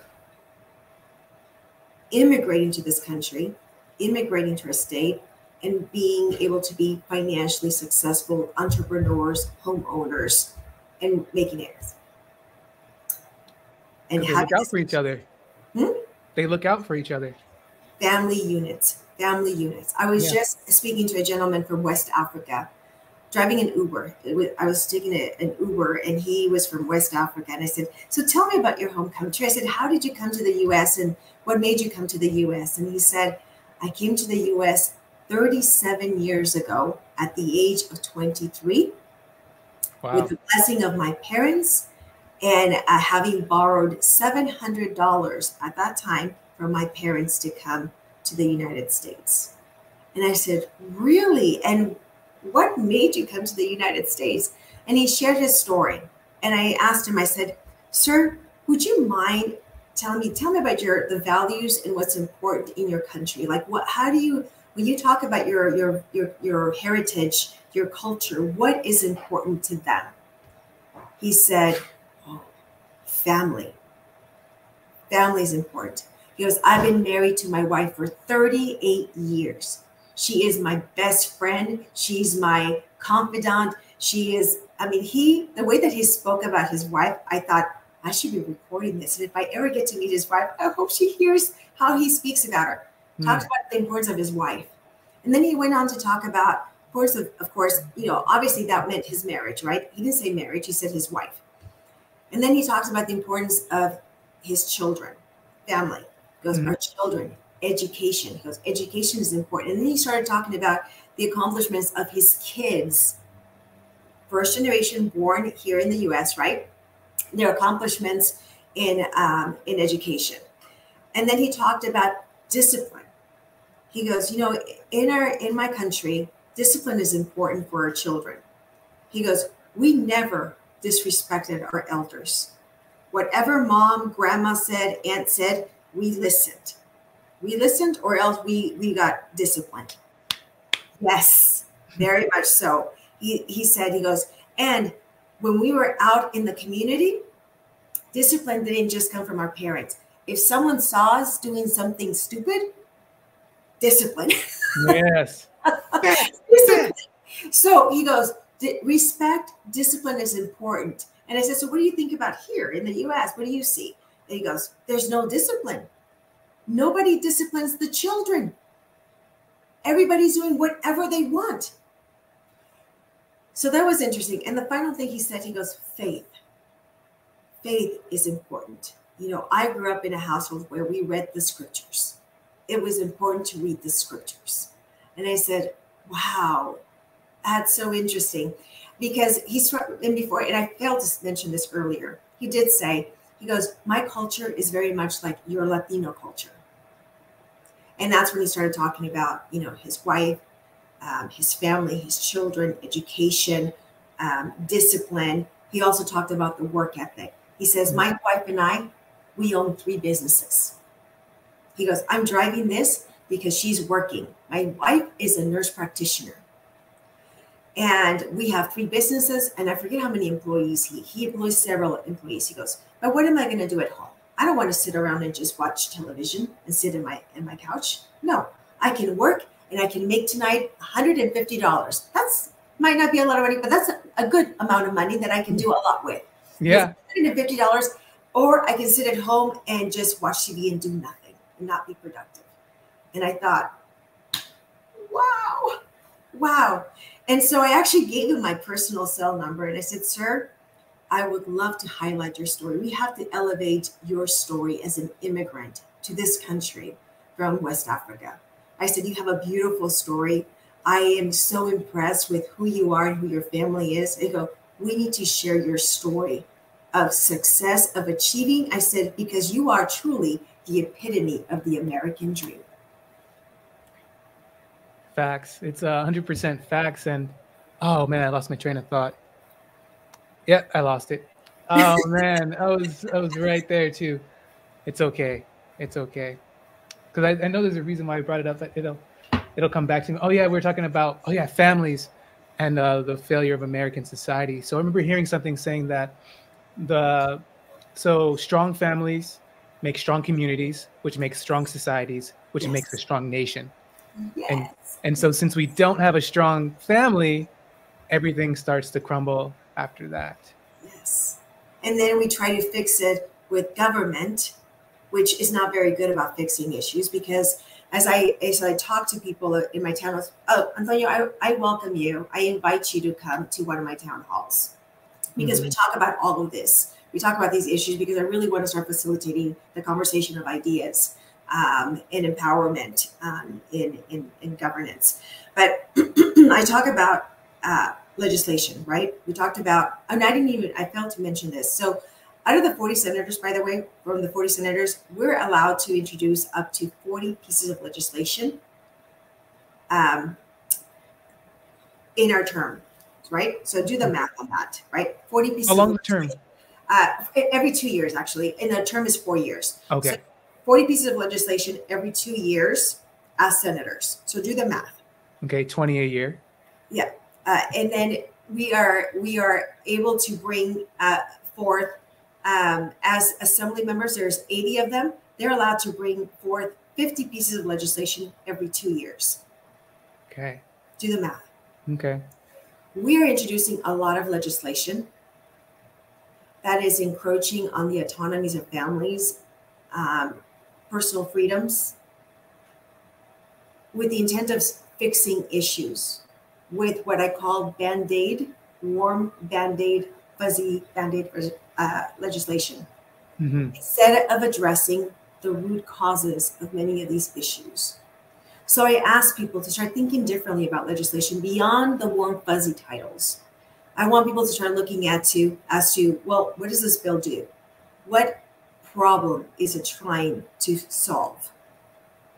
And I said, I want you to go a little further. So I want you to look at that problem like an onion.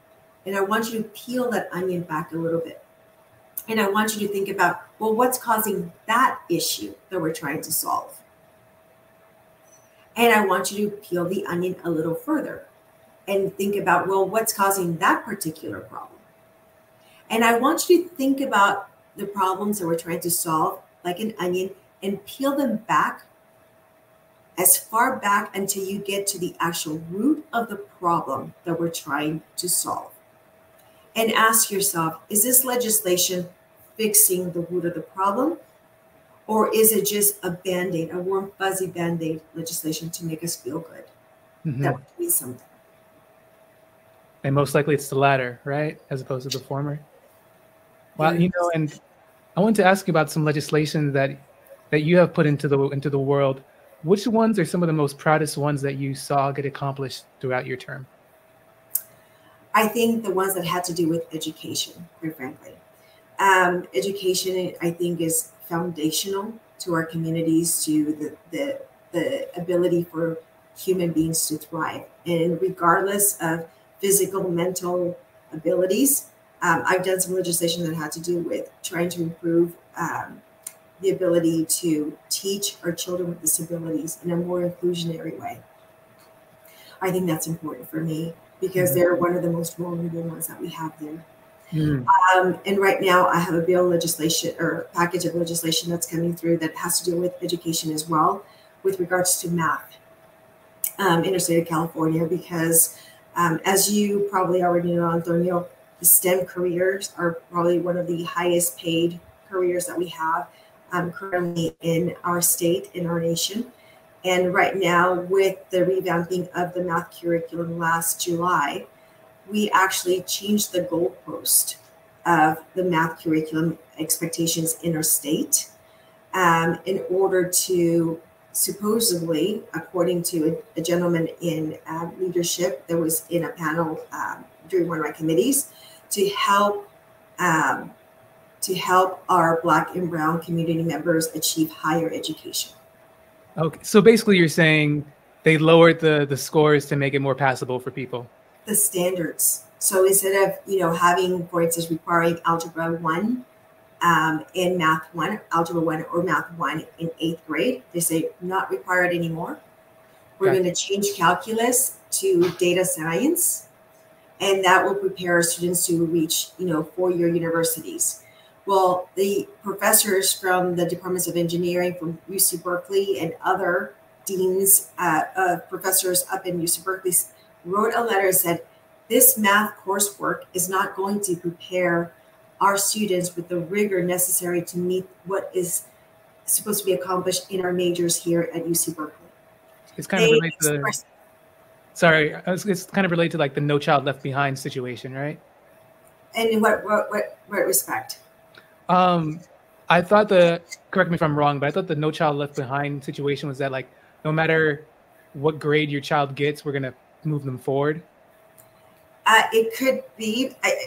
This one is a little different because it has to do more with what classes are expected to be taken rather than, okay, we're not going to expect you to take these classes or offer these classes because we're having a lot of Black and Brown students not achieve them and not be able to attend these. Well, if you, instead of asking, well, why are these children not achieving able to achieve it? Yeah. How can we supplement that? We're just going to say, well, we're going to change the requirements so that it does not prohibit them from entering that.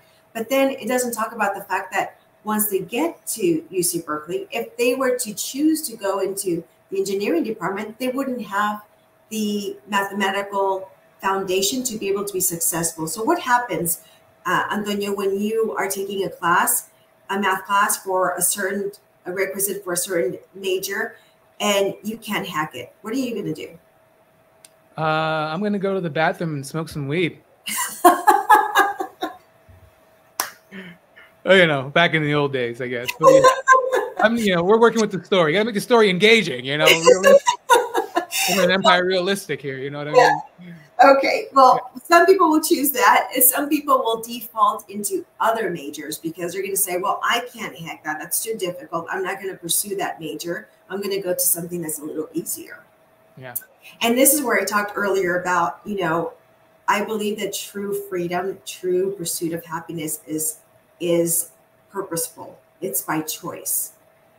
True freedom and happiness is not by default. These students who decide to take other classes and other majors because this one is too difficult because they don't have the foundation, the education foundation to be successful, that's not truly preparing our students for success and really pursuit of the American dream. they'll achieve other dreams, you know, mind you. And Yeah. I saw for personal experiences. I had a lot of educational foundation, a lot of educational gaps because I moved from so much as a kid. And so that's one of the reasons why I'm so passionate about education, because I don't want children to go through or continue going through what I did, right? Because they don't know what they don't know, but I, with my life experiences, know what they don't know. And I don't want that for them. I want something better, and I want an educational system now by choice. You know, go if you can't, if this school can't meet your needs, then you have the right to go and find a school as a parent, as a child, as a young student. Go to a school that actually knows and has the programs to meet your needs. Yeah. And desires. And desires. Yeah. For and sure. have the tools that you're looking for. Exactly. You know, I was looking in some of your, I guess, bills that were presented this year, and I thought some of them were kind of interesting. Maybe we could talk about a little bit about them, which was like the Riverside County Fairgrounds alcohol permit, which I thought was interesting. The mobile home evictions, which sounded like a really nice one. And I think I saw something that said like adding 6 more to the educational board, and I was kind of curious about why adding 6 more to the board was necessary. So if you want to address any of those or all of them, we're here for you. I'll be happy to address all of those. So basically, that came about from the curriculum change that we had in June. And what we realized is that the committees that were making the decisions on the curriculum. Gotcha. Can you explain the curriculum change that happened for people who may not know? It was the math curriculum. The math. Okay. Math curriculum, going back. So the legislative package, I have like 3 bills that are addressing that particular issue. So what I do, once again, going to the root of the problem, right? Like, how did this happen? And why did this happen? And then looking at the issues that allowed it to be happening. And that's how these bills came to be. First of all, I want to make sure that we bring this back because it's needed. Oh, and just to go back on that, just really quick. So we did the math curriculum change, not we, but the state did in July. In September, the the New York Post actually came out with an article in which the Department of Defense, the U.S. Department of Defense, said that the United States as a whole was not graduating the workforce that they needed to meet the needs of the Department of Defense for the U.S. Wow. And that in itself posed a national security issue for the country. Yes. So they had to import the workforce, the talent from other countries. Yeah. That in itself poses a national security threat to our nation, right? So we have spies. Right. So if as a nation we're not producing that workforce that we're supposed to be needing to meet the demands of the Department of Defense for the United States of America, and California fares at the bottom when it comes to reading, math, and science, and then we lower the standards in the pathway back in July for our students in California, tell me how that's going to prepare our own children for the workforce of tomorrow. Gotcha. Wow. You know, this is making me think about, you know, TikTok and, you know, they'll spend all their energy and information on TikTok, but we don't care about educating them properly to how to change a light bulb. This is why I'm so passionate about education and firing that fuel of learning. And you know, I always say, I am a lifelong learner, Antonio. I love to learn new things, which is why I love the work that I do, because I get to expose to so many issues and problems that I would have never been exposed to, but because of this work. And it allows me to have conversations to figure out, well, what's the problem? And in my head, I'm a problem solver. I'm always thinking, I'm like, well, why is that a problem? And I go back and I analyze, always to the root of the problem. What caused it? Why did that happen? My educational bills this year, exactly with that. And so I'm a thinker. I'm trying to figure out, why is this working? Why is that not working? How do we bring forth ideas to fix it? How do we start changing the train of thought? This cultural social experiment that we're having right now, which I'm extremely concerned with our youth especially when we don't have understanding. And hence my town halls. As of last night, I've held 40 town halls in 20 months. Wow. 40. All with the intent of facilitating understanding, conversation, dialogue of ideas, so that we can start creating a different path, so we can plant the seeds in people's hearts, in people's minds, to start thinking differently about where we are and where we want to be in the near future. What would you consider one of the things that would be a cultural experimentation that's happening to our society?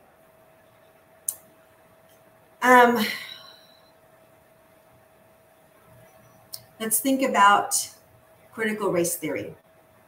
Okay. Right? Let's think about critical race theory. Can you explain to people who may not know what that is? So critical race theory is thinking about the systemic structures that have existed throughout history that have been detrimental to the overall well-being of human beings that are Black and brown throughout society. They'll go back to talk about colonialism. They'll talk about cultures that have been invaded by Western cultures. They'll talk about, what an oppressor, an oppressed person would be. All of these, creating talking about the different hierarchies of people and cultures and who dominated who. And right now, there's been a huge focus. Right now in the California legislature, we're talking about reparations for those that are of Black ancestors who were enslaved in the state of California, and how we need to make reparations on that end because of the level and the number of incarcerated people that we've had in the state of California, which disproportionately, it's a fact, disproportionately has been incarcerated Black and brown community members in our state. The level of poverty and economic opportunity for many of our Black and brown community members within our state. So we talk about how we need to have more opportunities available for everyone, and we have to mitigate some of these opportunities because to make up for the fact that they haven't had certain opportunities. And I agree with some of those issues, but where I have a concern about right now is that we're creating a culture in which there's a lot of resentment and hatred being promoted rather than healing hearts. We're promoting an animosity between individuals varying on the color of their skin, focusing a lot on color of skin for people. Everything that I hear, or not a lot, not everything, let me rephrase that. A lot of the legislation, a lot of the focus has been on Black and brown, rather than talking about, say, economics, which is more of a same level playing field for everybody. Poverty is poverty, regardless of color. We have, we do have Black and brown community members that are poor, but we also have white community members that are poor. We have people from Asia that are poor. We have different, but the focus is Black and brown, a lot of Black and brown. And I would challenge that and say, rather than focusing on the color of skin, which we have absolutely no control over, right? We're born with this skin. I said this to many of my local leaders in education. I said, imagine hearing all the time that Black and brown community members, disadvantaged Black and brown, disadvantaged Black and brown. When you don't have control over the color of your skin of how you're born, and you're constantly hearing this notion that disadvantaged Black and brown, imagine the psyche, imagine the impact on the psyche of that child. I would never, and I have never expressed those comments to my kids who are half Mexican and who myself are Mexican. Never. But imagine the difference between that and talking about issues economically, because economically we can change. We don't have to stay in poverty, right? We can be at a job, an entry-level job, and say, okay, I'm going to do this. You know, I was a hostess when I first started working at Chi-Chi's restaurant in Florida. Got paid minimum wage. But I knew that was an entry wage work for me. I knew that I had to finish high school, and it wasn't a question of whether or not I was going to college. It was like, okay, you finish elementary school, you finish junior high, you finish high school, you go to college. Yeah. I knew that was the thought process, right? Now, as an adult in California, I know better. I know that not every child is college bound. That's why we have technical career colleges, right? Yeah. Some kids are not going to be bookworms. They're going to be hands-on. Give me an opportunity to work on this and build this and, you know, figure this out. Now we have so many different types of schools to allow you to have a career within 6-9 months. YouTube. 45, you have YouTube, where you can make $45, $50 an hour, right? So those are the things where I think right now we're failing, because I see the level of antagonism, animosity, bitterness, and resentment, even though California was not a slave state. We weren't. I see that also as a problem, because I just had I was privy to a forum that was done by students, led by students that were Jewish. And as you know, with the Jewish population, everything that happened with the attacks on October 7th, and then the war that's going on in Palestine, the issues with Hamas and Israel, these children, these Jewish children that came literally from different countries, some were fairer, some were darker, because of the critical race theories that are being taught in their schools, are being targeted right now. Targeted. Can you give an example of what you mean by targeted? Can you give targeted mean they're being bullied, they're being physically aggravated because they're considered part of an oppressor culture in society in their past. Even though one of these students was actually an immigrant whose family is Jewish, that were actually from Russia, who immigrated to the US to avoid the level of anti-Semitism and racism that they were receiving in Russia. So they immigrated to the US. So the fairer skinned Jewish are getting attacked by being oppressors because of the critical race theory. Labeled as oppressors, yes. Got you. Okay. And these children are saying, we haven't oppressed anyone. We haven't done anything, you know. And one kid, this young girl said, he goes, my parents are immigrants from Russia. And then eventually after the kids spoke, the parents spoke. And they said, he goes, you know, we're being taught that the Jewish communities are oppressors. And now we're being targeted and assaulted and bullied, called names at our school. And they're teaching critical race theory. And so we had a psychologist on there who was talking about it, and she actually brought it to our attention as leaders, because there were several senators, assembly members in this. They wanted us to hear what's going on at the schools. And she said, this social experiment where we're trying to have more understanding, teach about different ethnic backgrounds, is actually backfiring and creating a lot of animosity and hostility amongst people depending on the color of their skin or their race, which was supposed to do the opposite, right?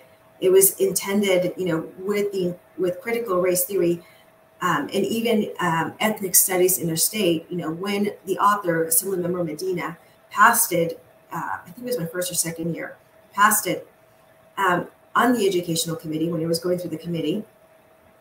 His intent in his conversation with me was, ethnic studies was supposed to be a means by which school districts could bring in books that were reflective of the demographics of that school. He said, what I did, he goes, this bill was supposed to do what I did. I was teaching a lot of Chicano kids, a lot of Latino kids, and I didn't have a lot of materials that reflected their voice or their culture. So I started bringing in, books written by Latinos, Chicanos, so that we could read and they could relate to authors that were reflective of who they were, see themselves. Mm-hmm. That was the intent of the bill. The bill was leave it to local control so that they can figure out what demographics do they have and bring in those books that are reflective of those children in that classroom so that they can hear their voice, see their culture, be more reflective, right? So that was the goal of Assemblymember Medina's bill.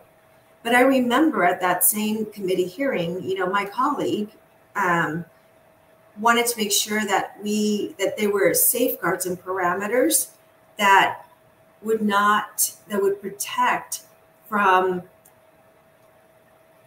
books that may create or permeate anti-Semitic sentiments.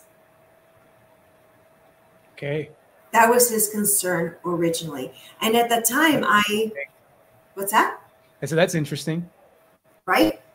And I remember having that. And now what these kids were expressing, that they were bringing in materials, they were bringing in speakers that were not balanced. They were favoring one culture or one ethnicity and not another. There was no balance. And because there wasn't a balance, now there's a lot of hostility, animosity being experienced by these students. And so it makes me wonder. It makes me wonder if, it doesn't make me wonder. I'm seeing that what was intended is not what the outlook or the output is being viewed upon. And so maybe I was going to, excuse me, I didn't want to interrupt you. I was going to say, and maybe it can probably be like a class to class, district by district basis, because based off the teacher, what they present and stuff like that. I think it might need a little bit more trial and error before we can make like a definitive, like this is good or bad for the CRT. Oh, it definitely is going to need more time. But what we're seeing right now, because it's not being implemented in a balanced way, and because it continuously, critical race theory has at its premise an oppressed and an oppressor perspective, right? And one of the things, right, there's always, this is one culture that, overcame this culture and invaded this country. Well, historically, that's been the case all over the history of humanity. It has always been, cultures and countries coming in and out. Even within Native Americans, it's happened. It happened in the Mayan culture, where our family is from, within indigenous groups in Latin America. It's happened in the Western world. Historically, that's I guess of the nature of humanity. So to bring it now and say, well, because of that, we have to mitigate these factors, X, Y, and Z, and base everything on color. I'm going, well, is that really what we want to do? What happened with, creating opportunities for all, regardless of color, but more based on need? If a child, needs an extra tutor, well, let's give them an extra tutor to make sure that they're mastering, or pay the teacher extra so she can stay after school, before school, in order to teach the child.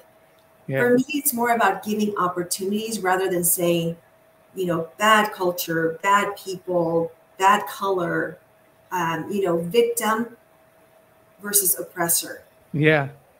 In my opinion, go ahead. Sorry. No, I just don't, I'm not buying that. I don't think that is a healthy, psychological, behavioral, uplifting, elevating mindset. Gotcha. In my opinion, I agree, I guess, with both sides, because I think it's important to know history. Absolutely. But then I don't think it's healthy to stick in a blame mentality. But then I agree with you about, okay, let's move forward and get some resources for people who may need resources to move forward. Maybe if they've been disenfranchised or grow up in a low economic status, that we can give them hope and opportunities. Agree. And this is where education is so important, right? Because education is the one way that we're going to break any barrier. Mm-hmm. It's education. You know, for me, it was learning about what a healthy marriage looks like. You know, as a wife, you know, what do husbands expect of wife? What would they like to see of wives? Sandwich. What's that? A sandwich. Love through the stomach, right? But that's what it says, like education, awareness, understanding, empowering. I am afraid of this victim mindset that we're instilling in our kids that are offended by everything and anything. No one should have the power to make you feel any less than who you know you are. Yeah, very true. Never relinquish your power to anyone to make you feel any less than you know who you are. We are all children of God. As people of faith, we are, regardless of what religion you believe, you know, most of us know that, a lot of us know that we are spiritual children, right, of a greater creator with immense potential and talent. And our job as parents is to ensure we have an environment where these children can thrive and build their talents and their skill sets that they will then one day share with their community members, right? And if everybody does that, then lo and behold, we all have purpose. We all have a place in our society to play an important role in.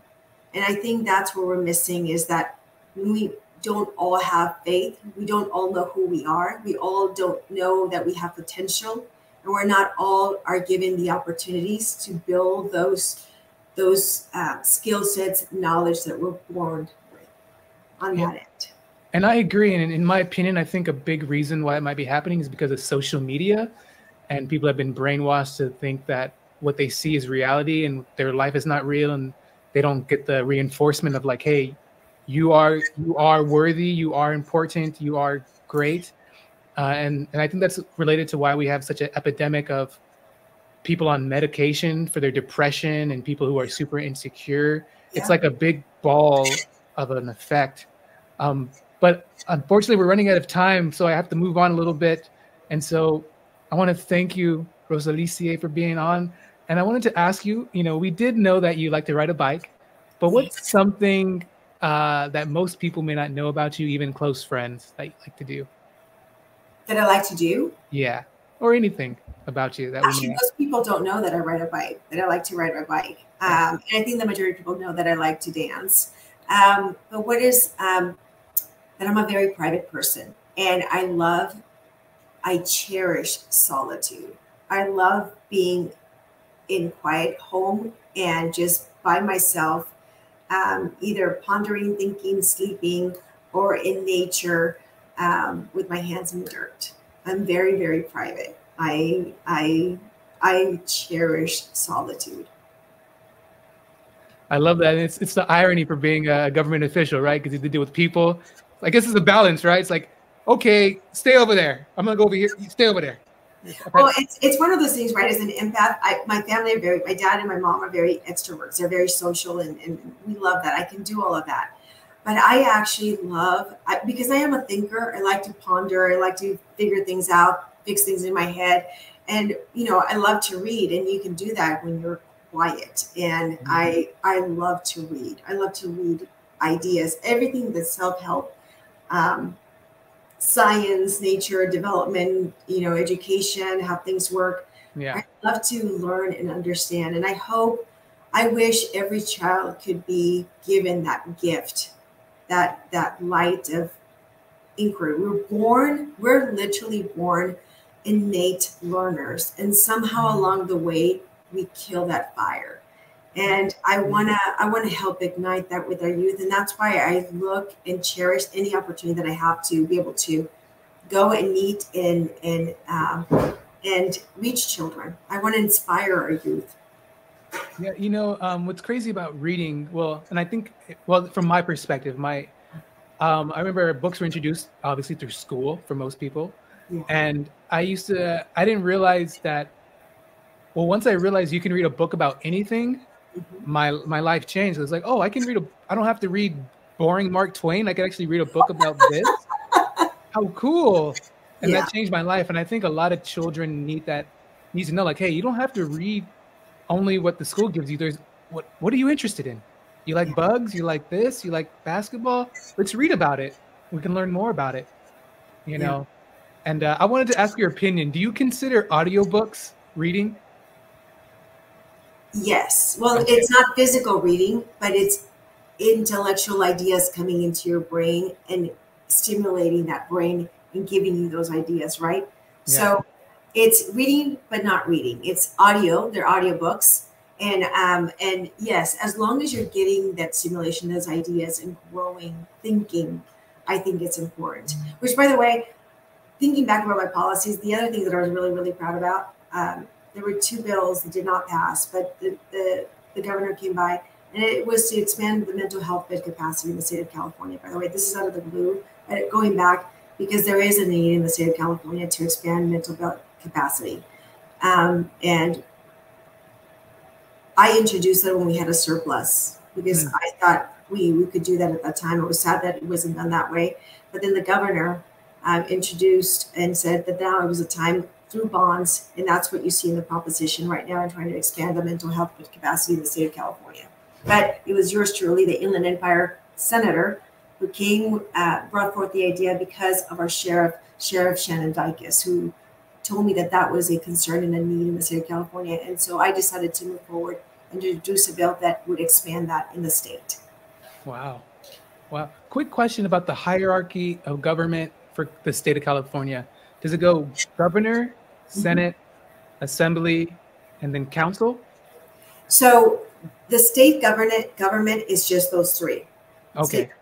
Local government, yes, you have council, city councils, you have school boards, you have water boards, and you have special districts, depending on what it is that you have in your area. Special districts could be water districts, or they could be like cemeteries. There's special district for cemeteries. I didn't know that until I came to office. And then over that, I would put the county. The county would be right over that. And the county also represents those areas that are not cities, right? Unincorporated areas. Okay. So you would have those there, then you have the county, and the county receives money by the state to implement programs to disseminate. So the state will give a lot of the funding to the counties, so the counties can then implement and disperse those funds throughout the counties. Okay, awesome. So Senator Rosilicie, what are some of the current projects that you are working on? Whether it's family, politics, dancing, what's some of the current projects you're working on? Well, all of the above that you just mentioned are part of my sphere right now. But so project-wise, I'm also running for office for re-election this year, so that's taking up a lot of my time as well. I'm hoping to serve an additional 4 years, and that is a new district. So right now I'm currently Senate District 23, but because of redistricting throughout the state that happens every 10 years after the census comes forward, the lines are redrawn. And because the lines are redrawn, I have to run in a new Senate district, which is going to be referred to as Senate District 19. And that will incorporate, I lose some of my current area. I lose San Bernardino, I lose Rialto, Bloomington, Colton, I lose Highland, fill-in Pinyon Hills, Menifee, Nuevo, and Rancho Cucamonga. And I gain Barstow, Apple Valley, 29 Palms, Yucca Valley, Joshua Tree, and everything to the east of us. So what would be considered the low desert, Rancho Mirage, Palm Desert, Palm Springs, Indian Wells, La Quinta, Bermuda Dunes. So 1,000 Palms, Desert Hot Springs. I think I got them all. So that's my next, my project that I'm also working on, which is, quite a feat. Just my current district knows my heart. They know the work that I've done in the current district, but only 45% of my current district is in my new district. So I have 55% new district that has absolutely no idea what I've done in my current district. So that's my project. Wow. And so you basically have to like, it's like coming into like a new job and being the manager at a new job. Yeah. And like getting people to understand. And it's probably going to be even different working in that new area because it's going to be completely different than dealing with Rancho. Oh yeah. I mean, the demographics are definitely going to be different. However, I think many of the same concerns exist. You know, the ideas of homelessness, the cost of living, public safety, education. So the concerns are the same regardless of demographics. It's just maybe the severity of them depending on the area, but many of the concerns are the same. Gotcha. Why do they do the redistricting? Why is that a thing? Do you know? So yes, it's because we have the census, right? We have the census that tells us how many people live in each community, have they grown, they shrunk. And so redistricting allows us to ensure that we're representing 450 million people or slightly less for assembly districts, 1 million people or less so that they can grow in the Senate district. So it's representative of the growth of population or the loss of population and making sure that the districts are representative of those. Okay. Oh, that makes a lot of sense. So that way a senator is not over representing an amount of, okay. Yeah. Okay. And you'll find out, you're rerunning by November, right? You'll find out everything in November? Yes, November. So we just had a primary in March 5th. We had a primary, and then in November will be the general election where we'll know, hopefully whether or not I am able to continue to represent my district. Got you. I guess fingers crossed, right? I hope. I ran the first time because, like I said, I wanted to model what I wanted to see in governance and politics, something completely different than we've seen. And I think I've been able to accomplish that in trying to help heal our families, our communities, our cities, our state. And I think I've been able to model that. I've held the bar high on that end. But now I'm on fire. Now I'm on fire because now I want to ensure that people are informed, because now I see where we have gaps and how we can fill those gaps by really engaging people and helping them understand the power of their voice. And with knowledge comes empowerment, and with empowerment comes engagement, and engagement in turn empowerment. So now I'm on fire to help people understand these are the laws that are being introduced. These are laws that are impacting your personal life. How do you feel about that? I love that. How many terms can you run as a senator, state senator? So as a senator, we can run up to 3 terms, so 12 years total. Okay. That's actually not too bad. And this would be your second term? This would be my second term. And I have to say, it has flown. I've never aged as fast as I have these past 4 years. Oh, wow. Oh, wow. You look good. Don't worry. Thank you. It's just I'm passionate about the work. I'm passionate about the people I represent and about the issues that impact them. Gotcha. That reminds me when someone said about Barack Obama, he came in with like a full head of black hair and he came out all gray.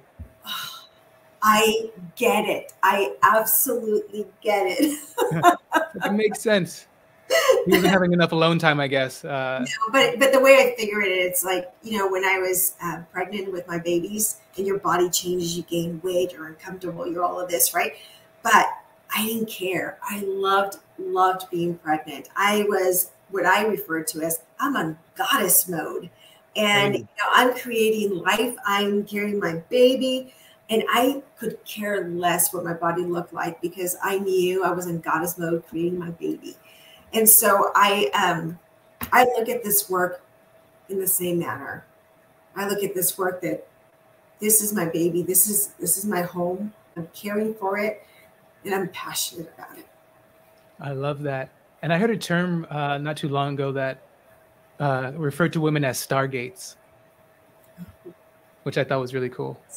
Oh, I'm gonna have to look that up. Right, because life passes through the womb, obviously. So there's stargates, right? Senator Rosilicie, I want to thank you so much for being on the Empire. Let's say 100 years pass by, 250 years pass by, half a millennia passes by. what would you like your empire to look like? Whether it's family, political, government, community, what would you like your empire to look like 500 years from now? Oh my gosh. I would love to see the continuation of the family unit in our community. The love, the respect, the value for education, the warmth, and the level of humanity that is going to be, that we currently see and we're losing. I want to make sure that we have that level of humanity, respecting that every individual has different gifts, talents, and skill sets, and that everybody has a purpose within their family and within their communities. I would love to continue that level of humanity moving forward 500 years.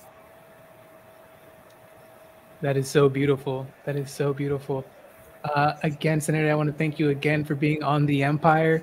Can you please let everybody know how they can find you, reach you, support you, know where your new districts are? Can you please let everybody know all that information, how they can find you? Absolutely. So as senators, we have our government official website, which you can just Google Senator Rosilicie Ochoa Bogh governance or government, and then you'll have our website with all of the information there, how to contact, how to receive help. If you need help on any state issue, we're here to help you.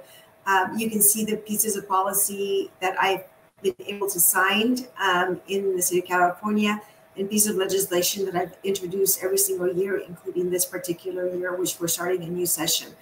You can also have, if you're looking more about on the political side as to, you know, why I'm running, where I'm running, my district, and so forth, then you can just look Rosilicie Ochoa Bogh for Senate 2024, and you'll have my campaign. So very different areas, very different websites. We have government and we have political campaign.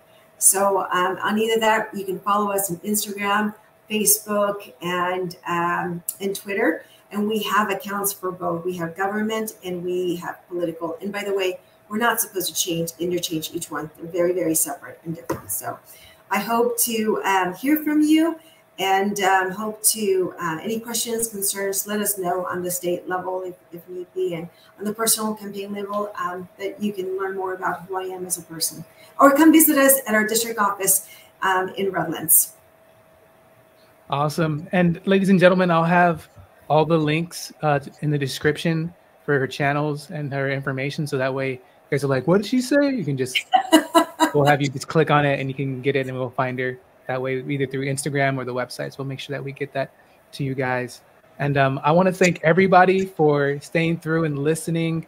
I want to thank Senator Rosilicie Ochoa Bogh for being on. I think we learned so much. We learned that she learned about marriage and family values through her grandmother and all those teachings. We learned that, you know, 28 billion, I think it was, that, you know, the state of California went through. We also know that she's a big advocate for education and educating kids, and how important family is for making a community stronger. I believe we learned so much today, all right? And so I want to thank her. I want to thank all you guys for listening and watching. Please like the video if you haven't already. Comment down below what you thought of today's thing. Subscribe to the channel if you haven't. Like I said, we're working on building up this channel, getting more great people on, more people to see it, to share this video. My name is Antonio the Miles. Yes, I am the host. If you guys want to help support the channel, we appreciate everybody's support. You can contribute, make contributions through our Cash App, which is $THE Empire Podcast. The rest are in the link in the description. And other than that, I just want to thank Senator Rosilicie Ochoa Bogh for being on. I want to thank all you guys, and we'll catch you guys in the next episode. Okay? Thank you for the opportunity, Antonio. Thank you so much. Peace, guys. I say it's my duty. Yeah. Is it my will? Yeah. To do what? Yeah. To do is right. Thank you, Antonio. Thank you so much for the time today. It was enjoyable.